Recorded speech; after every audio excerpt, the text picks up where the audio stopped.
Hello दोस्तों, आप सभी का धन्वंतरी आयुर्वेदा चैनल में स्वागत है। मैं डॉक्टर A.K. वैद्य आज आप सभी को हरितकी नामक औषधि के बारे में बताने जा रहा हूँ। ये एक उत्कृष्ट रसायन औषधि है। इसे कई और नामों से जाना जाता है। संस्कृत में इसे हरितकी, अभया या पथ्या नाम से जाना जाता है। हिंदी में इसे हर्रे या हरण कहते हैं। इसका बॉटेनिकल नेम टर्मिनेलिया चेबुला है। व्यवहारिक दृष्टि से ये दो प्रकार की होती है, छोटी हर्र और बड़ी हर्र। ये दोनों एक ही वृक्ष के फल होते हैं जो अवस्था भेद से भिन्न होते हैं, जिसमें छोटी हर्र बहुत ही गुणकारी होती है। हरितकी का गुण लघु रुक्ष होता है, यानी ये पचने में हल्की होती है एवं शरीर में रूखापन लाती है। इसका रस कटु, तिक्त, कषाय, मधुर और अम्ल युक्त होता है, यानी ये पंचरस युक्त औषध होती है। इसमें केवल लवण रस नहीं होता है। मुख्यतः ये कषाय प्रधान औषधि होती है। ये मधुर तिक्त कषाय होने से पित्त का शमन करती है और कटु तिक्त कषाय होने से कफ का शमन करती है तथा अम्ल मधुर होने से वात का शमन करती है, यानी ये त्रिदोषहर औषध है। यानी ये वात, पित्त एवं कफ तीनों दोष का शमन करती है। इसका वीर उष्ण यानी तासीर इसका गर्म होता है। हरितकी के सेवन से हमें फ़ायदे ही फ़ायदे मिलते हैं। ये हमारे डाइजेस्टिव सिस्टम यानी पाचन संस्थान की बहुत श्रेष्ठ औषध है। ये अग्निमान यानी जिसकी जठराग्नि कमज़ोर हो उसमें अग्नि को बढ़ा देती है। ये एक अनुलोमक औषध है, यानी कि मल मूत्र को नीचे ले जाने वाली औषध है, यानी ये श्रेष्ठ मृदु विरेचक औषध है। ये दीपन, पाचन यानी अग्नि को बढ़ाकर आम का पाचन करने वाली औषध है। ये अना यानी जिसे गैस बनता हो, पेट फूलता हो, गुल्म हो या पाइल्स हो यानी अर्श हो या कब्ज यानी कि कॉन्स्टिपेशन हो, उसमें हरितकी का प्रयोग बहुत ही फ़ायदेमंद होता है। ये कामला यानी जिन्हें जॉन्डिस हो या पेट में क्रम हो, उन्हें हरितकी का प्रयोग करना बहुत ही श्रेष्ठ होता है। ये स्रोतस शोधन यानी बॉडी चैनल को शोधन करने की सर्वश्रेष्ठ औषध है।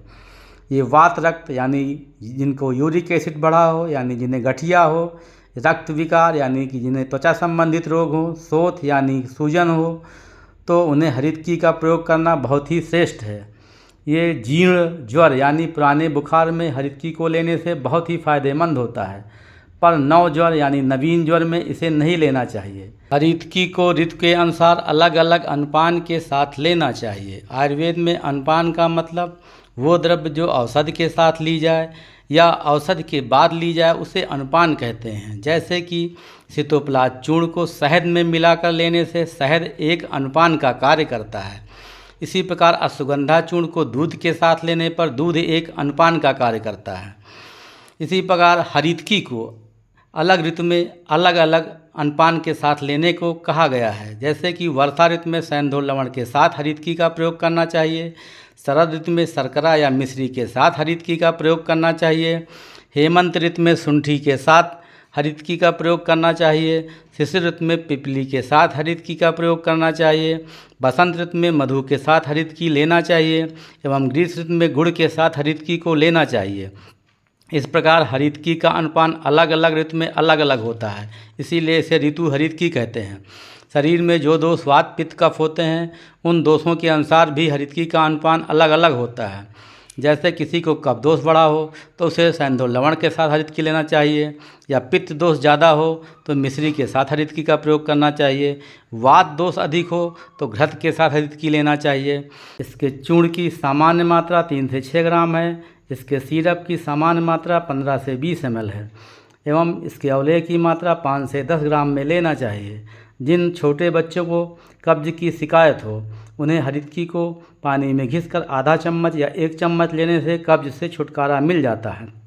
इसकी डोज आपके लिए अलग भी हो सकता है, इसलिए आपके नज़दीकी कोई भी आयुर्वेदिक चिकित्सक हो उससे सलाह लेकर हरितकी का प्रयोग कर सकते हैं। हरण से बनी बहुत सी आयुर्वेदिक दवाइयाँ आपको मिल जाएंगी, जैसे अभयारिष्ट, पथ्यारिष्ट, पथ्यादक्वाष्ट, चित्रक हरितकी, व्याघ्र हरितकी, दंत हरितकी, पथ्याद चूर्ण, हरितकी चूर्ण आदि नामों से विशिष्ट योग मिल जाएंगे। इसका सेवन किन लोगों को नहीं करना चाहिए, जैसे कि जिसका बल बहुत कम हो या जिनके शरीर में बहुत रूखापन हो उन्हें हरितकी का प्रयोग नहीं करना चाहिए। जिन्होंने बहुत लंघन या उपवास किया हो उन्हें भी हरितकी का प्रयोग नहीं करना चाहिए। गर्भवती महिलाओं को भी हरितकी का प्रयोग नहीं करना चाहिए, क्योंकि ये एक अनुलोमक करने वाली औषधि है। ये हमारी माता के समान औषधि होती है, यानी ये हमारे दोषों का पाचन करने वाली एवं दोषों को बाहर करने वाली औषधि है। हरितकी कभी भी हमारा नुकसान नहीं कर सकती है, इसीलिए चरक संहिता में हरितकी पथ्यानाम कहा गया, यानी ये शरीर के लिए हमेशा हितकर ही होती है। कुछ ग्रंथों में इसे माँ से भी बढ़कर कहा गया है, जैसे कि यस्य माता गृहे नास्ति तस्य माता हरितकी कदाचित कुप्यते माता नो उदरस्था हरितकी। जिसके घर में माँ नहीं हो उसके लिए हरितकी माँ के समान कार्य करती है।